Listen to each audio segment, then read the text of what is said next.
Existem poucas pessoas em quem confiamos mais do que em nossos professores. Aos professores, nós confiamos nossos próprios filhos. Um instrutor de voo também é um professor. A única diferença é a sala de aula. Mas quando um experiente instrutor de voo toma uma série de decisões erradas, até o ponto de colocar sua própria vida e a de seus passageiros em risco, toda essa crença cai por terra. Como um confiável dono de escola de voo chegou a esse ponto? Neste vídeo, investigaremos os erros cometidos no voo do November 593 Mike Sierra. Eu sou o comandante Cefas e você está no Bora Voar. O piloto era Raj Persaud, de 47 anos, morador de Waterbury, Connecticut. Era casado com Tricia e pai de 4 filhos. Raj era piloto e instrutor de voo da Oxford Air. Possuía um certificado de instrutor de voo com classificações para avião monomotor e multimotor e voo por instrumentos. Também possuía um certificado de piloto de linha aérea com uma classificação para avião monomotor terrestre, multimotor terrestre e monomotor anfíbio. Seu último certificado médico havia sido emitido em 18 de julho de 2018, ocasião em que ele relatou um total de 4.000 horas de experiência de voo. Persaud havia comprado um Piper Seneca em junho de 2018. Acabei de receber nosso novo Piper Seneca para adicionar à frota. Ele postou em 15 de junho. Esta aeronave é incrível. Tem capacidade total de degelo e eles acabaram com todos os instrumentos analógicos de motor. Persaud era dono da Oxford Flight Training, que ele operava no aeroporto de Waterbury, Oxford, e havia considerado expandir o negócio para Danbury.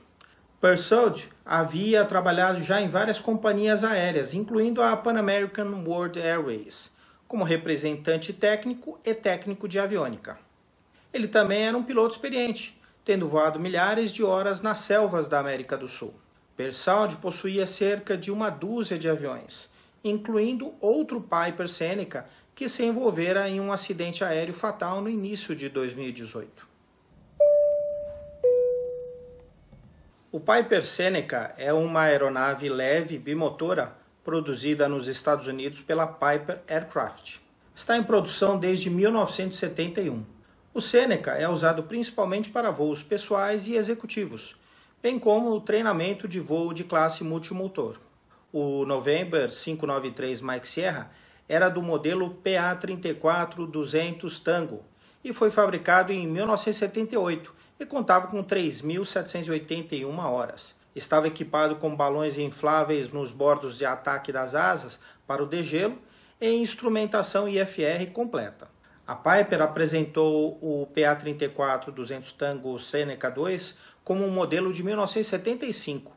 O T na designação do novo modelo refletiu uma mudança para motores Continental TSO 360, turboalimentados de 6 cilindros para melhor desempenho, particularmente em altitudes mais elevadas. O Seneca 2 também introduziu uma nova configuração de assentos, em que os 2 assentos da fileira central ficavam voltados para trás e os 2 assentos traseiros ficavam voltados para frente. O peso bruto de decolagem era de 2.070 kg e a velocidade de cruzeiro era de 188 nós, cerca de 350 km por hora. Um total de 2.588 Seneca 2 foram construídos. Era sábado, dia 13 de outubro de 2018, um típico dia chuvoso de outono em Connecticut, nordeste dos Estados Unidos. Um sistema de baixa pressão na costa trazia nuvens e chuvas por praticamente toda a costa leste. O Piper Seneca decolou cedo de Waterbury e em poucos minutos o November 593 Mike Sierra pousa para uma rápida escala no aeroporto municipal de Danbury, distante apenas 50 km. A parada em Danbury é breve, apenas para pegar um aluno de piloto privado, Richard Deadbrush, de 53 anos, e sua namorada, a doutora Jennifer Landrum, de 43 anos de idade, antes de voar para o aeroporto executivo de Charleston, na Carolina do Sul. Seria um voo de 1.100 quilômetros, aproximadamente 3 horas no Seneca, que percorreria quase toda a costa leste dos Estados Unidos. A meteorologia em rota não estava muito boa. Segundo o METAR de Danbury, o teto estava a 4.100 pés e havia uma estreita dispersão de temperatura e ponto de orvalho, o que significava que a possibilidade de chuva era grande. Condições semelhantes existiam ao longo de grande parte da rota planejada. Mas o Seneca é equipado com sistema de degelo e instrumentação IFR completa, tornando-o adequado para a missão. Logo após partir de Danbury, às 10h25, o 3 Mike Sierra chama o controle enquanto cruzava 2.700 pés. And 3 Mike Sierra, what's going to be the final altitude today? 593 Mike Sierra, we'll be at 8,500. Apesar das camadas de nuvens acima, o piloto está decidido a voar VFR. Ele informa ao controle o destino, proa magnética 219, e solicita o Flight Following. O Flight Following, também conhecido como Traffic Advisory, é um serviço oferecido pelos órgãos de controle nos Estados Unidos que fornece aos pilotos informações sobre outras aeronaves na área, atualizações meteorológicas, restrições temporárias de voo, etc. É oferecido pelo controle de tráfego aéreo para pilotos voando sob regras de voo visual. É como ter um amigo acompanhando o seu voo. Infelizmente, não existe essa modalidade de serviço no Brasil. Seria, na minha opinião, muito mais prático e ofereceria muito mais segurança do que o preenchimento de um plano de voo para um voo visual. Subir acima das nuvens enquanto mantém VFR é legal nos Estados Unidos, se for possível manter as restrições regulamentares. Visibilidade mínima de 5 km quando voando abaixo de 10.000 pés, distância de nuvens de 1.500 metros lateralmente e 300 metros verticalmente, e no mínimo 1.000 pés acima do solo durante o dia ou 2.000 pés acima do solo à noite. No Brasil, isso é um pouco diferente. Para voar VFR aqui, é necessário ter uma visibilidade de pelo menos 50% do terreno abaixo. A justificativa é que, em caso de pane, seria muito difícil fazer um pouso de emergência sem visibilidade do terreno. Sim, isso é verdade. Mas se fosse motivo para proibir um voo VFR, também não poderia existir VFR noturno, porque também é impossível ver o terreno abaixo. Também não poderia ser permitido sobrevoar áreas montanhosas ou grandes cidades, porque, embora durante o dia seja possível ver o solo, é muito difícil encontrar um bom local de pouso de emergência. Portanto, na minha opinião, essa restrição de visibilidade de pelo menos 50% do terreno não se justifica. Mas isso é assunto para outro vídeo, né? Bom, naquele dia, os relatórios meteorológicos não sugeriam nenhuma abertura entre as nuvens. Enquanto o Seneca subia em busca do céu azul, ele era transferido ao controlador do próximo setor. New York departure, this is 593 Mike Sierra with you at 9,200. What altitude are you climbing to? 11,500. O piloto decidiu aumentar sua altitude de cruzeiro em 3.000 pés, de 8.500 para 11.500 pés. No entanto, para um curso magnético entre 180 e 359 graus, ou seja, para o oeste, os voos VFR devem cruzar a milhares pares mais 500 pés, a menos que autorizado de outra forma pelo controle. 11.500 pés é uma altitude incorreta para a direção do voo e o controle não autorizou esse desvio. Mas este acaba sendo o menor dos problemas do piloto. É evidente que o 3 Mike Sierra entrou em condições meteorológicas por instrumentos enquanto estava sob regras de voo visual. Às 10h38, ele pede ao controlador o topo das nuvens. Approach, do you know what the cloud tops are? This is 593 Mike Sierra. I do not have a tops report. Copy. Apesar de não ter garantia de atingir céu limpo, o piloto sobe a 12.500 pés. Esta altitude é importante, porque, de acordo com o Regulamento Federal de Aviação nos Estados Unidos, os pilotos de aviões não pressurizados devem usar oxigênio suplementar se passarem mais de 30 minutos acima de 12.500 pés. Isso é para evitar a hipóxia, uma perigosa falta de oxigênio no sangue.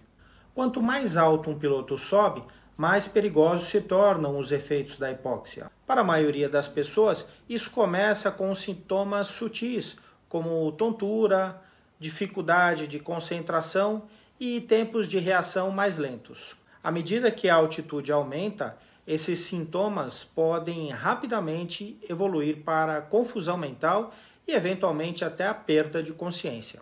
O controle não sabe se o 3 Mike Sierra tem oxigênio a bordo. Confuso com a altitude cada vez maior de 3 Mike Sierra, agora 14.000 pés, e subindo, o controle entra em contato novamente. November 3 Mike Sierra, what are you climbing to now? 593 Mike Sierra, we're just climbing up another 1,000 feet to be VFR on top. O controlador fica cada vez mais preocupado. VFR on top requer uma autorização IFR, algo que 3 Mike Sierra não tem. Agora que a aeronave está acima de 14.000 pés, o piloto é obrigado a usar oxigênio suplementar continuamente. O pessoal do controle liga para o Boston Center no telefone fixo para informá-los sobre a situação e pedir qualquer relatório de topos de nuvens. O controle informa 3 Mike Sierra sobre os topos de nuvens relatados e o transfere para o Boston Center. O controlador precisa de 2 transmissões e uma correção de frequência para conseguir alternar o avião, o que já indicava sinais de confusão mental do piloto. Após o check-in, o controlador questiona se o avião ainda está em VMC. And 3 Mike Sierra, just be advised, right where you are, right at your altitude, I've had numerous reports that it's currently IMC. Just confirm that you are VFR, VMC conditions. 593 Mike Sierra, we are VMC, trying to maintain VMC. Could you vector us? We're VMC. We have an unreliable artificial horizon right now. 3 Mike Sierra, roger. And look, you said you don't have your IMC then? We are in and out of IMC and VFR. 3 Mike Sierra, I'm gonna have to see if I can find some VFR conditions. At this point, I'm gonna declare an emergency on your behalf. Agora o 3 Mike Sierra tem outro problema. Eles não estão apenas em condições por instrumentos, mas o indicador de atitude ou horizonte artificial está com defeito. Com um sistema giroscópico com defeito, manter o voo nivelado em condições por instrumento se torna extremamente difícil. O piloto pode ter que confiar apenas na velocidade do ar e altitude para controle de inclinação e no coordenador de curva para rolagem. Para isso, o piloto tem que fazer um treinamento de partial panel e, mesmo assim, é bastante difícil controlar uma aeronave nessas condições. A situação se transformou em uma emergência total. O avião agora está subindo a 16.000 pés. Acima de 15.000 pés, todos os ocupantes a bordo, não só o piloto, devem receber oxigênio, pois os efeitos da hipóxia são muito graves. Enquanto isso, o controlador tenta ajudar o piloto, vetorizando-o para uma região com melhor visibilidade. In November 3 Mike Sierra, I do have some VFR conditions. You can start a left turn to a heading of 300, and I have VFR conditions recorded below 10,000. Copy. Left turn 330. Left turn 330. And 3 Mike Sierra, it's left turn to a 300. 300. 30 segundos depois, o controlador percebe que a aeronave ainda não começou sua curva. Sierra, are you able that left-hand turn? Negative right now. Okay, November 3 Mike Sierra, I'm showing you in a slow right-hand turn. Are you turning to the right then? We are maintaining straight and level. We do have the sun above us and we're using the sun as... O controlador tenta colocar o 3 Mike Sierra no curso, mas o piloto está fixado em subir mais alto. In 3 Mike Sierra, the Westchester Airport is a 300 heading from you right now, basically 180 degrees. If you start a maybe a standard rate turn, either left or right, for 1 minute, that's just point right towards it. Tower, could you tell us what the tops are on the clouds? 3 Mike Sierra, last report I had in that area was around flight level 190. Copy. We are going to climb to 190. 3 Mike Sierra, roger, and understand that under the emergency you're climbing to 190, roger. A 18 mil pés, a aeronave entra no espaço aéreo classe Alpha, onde todas as aeronaves devem ter um plano de voo IFR. O piloto relata que agora estão VFR on top e solicita vetores para onde as nuvens estão mais claras. November 3 Mike Sierra, if you would start a turn towards the west, but at least gonna put you in the direction of where the weather is going to be better. Copy. Turning west, 593 Mike Sierra. November 3 Mike Sierra, I see you still heading to the southeast. Are you able to start a turn to the west at all or no? No, we are starting to go to the west. Conforme a aeronave atinge 19.400 pés, o controle de direção do piloto se torna ainda mais errático. Às 10h58, a tela do controlador mostra uma queda drástica na altitude, antes de November 593 Mike Sierra desaparecer do radar na costa leste de Long Island. Testemunhas em Colgan, Nova York, veem o avião atingir o oceano. Não há sinal de sobreviventes. Como um instrutor de voo com um certificado de linha aérea e 4.000 horas de experiência pode perder o controle tão rapidamente? Testemunhas perto do local do acidente relataram ter visto o avião mergulhar das nuvens no oceano. Um descreveu o som como o de um avião de acrobacias girando e ver detritos de metal caindo do céu. Uma equipe de mergulhadores recuperou o máximo possível dos destroços no dia do acidente. E 5 semanas depois, uma outra equipe conseguiu recuperar a asa esquerda, o motor e a hélice. Algumas partes da aeronave nunca foram encontradas. Recuperar destroços no oceano é incrivelmente desafiador. A água salgada acelera a corrosão. Você tem correntes fortes que podem espalhar detritos por uma área muito grande. Além disso, componentes-chave ausentes tornam mais difícil para os investigadores juntarem as peças para descobrir exatamente o que aconteceu. Eles precisam confiar no que podem recuperar, combinando com dados de radar, gravações do controle e relatos de testemunhas oculares. Segundo os investigadores, um dos primeiros e mais críticos erros foi a decisão do piloto de sair ou decolar VFR, apesar do IMC generalizado. Os investigadores não encontraram nenhum registro de que ele tenha obtido um briefing meteorológico no dia do acidente. E quando perguntaram aos colegas instrutores sobre os seus hábitos, eles revelaram que ele provavelmente não estava proficiente em voo por instrumentos. Uma testemunha observou que nunca o viu praticar IFR. Voar VFR em IMC é provavelmente um dos erros mais perigosos que um piloto pode cometer. Sem referências visuais, até mesmo pilotos experientes podem ficar desorientados em segundos. Não se trata apenas de experiência, trata-se de proficiência. Uma condição de céu broken era apenas isso mesmo, broken, e ele encontraria um buraco para subir. Ele não gostava de ser vetorado pelos controladores de Nova York e preferia voar por cima da camada. Em outras palavras, o piloto tinha um longo histórico de desrespeito às regulamentações federais. Outro fator no acidente foram os problemas com o indicador de atitude que o piloto relatou ao controle. Voar com um painel parcial em IMC é incrivelmente desafiador, mesmo para pilotos experientes. Sem leituras adequadas dos instrumentos, a desorientação espacial se torna uma grande ameaça. Imagine estar em uma nuvem sem pistas visuais e então perder um instrumento primário que lhe diz o caminho para cima. É basicamente isso que acontece quando seu indicador de atitude falha. A menos que você seja proficiente em pilotar painel parcial, é praticamente impossível manter o controle da aeronave nessas condições. A desorientação espacial se instala muito rapidamente, então você pode nem perceber que está girando ou em um mergulho, até que seja tarde demais. Os investigadores queriam examinar o sistema de vácuo e os instrumentos giroscópicos para ver se uma falha mecânica havia ocorrido. Infelizmente, quando os mergulhadores recuperaram o sistema de vácuo do oceano, ele estava corroído demais para possibilitar qualquer conclusão definitiva. No entanto, os instrutores de sua escola de voo declararam que o piloto estava ciente dos problemas com o sistema.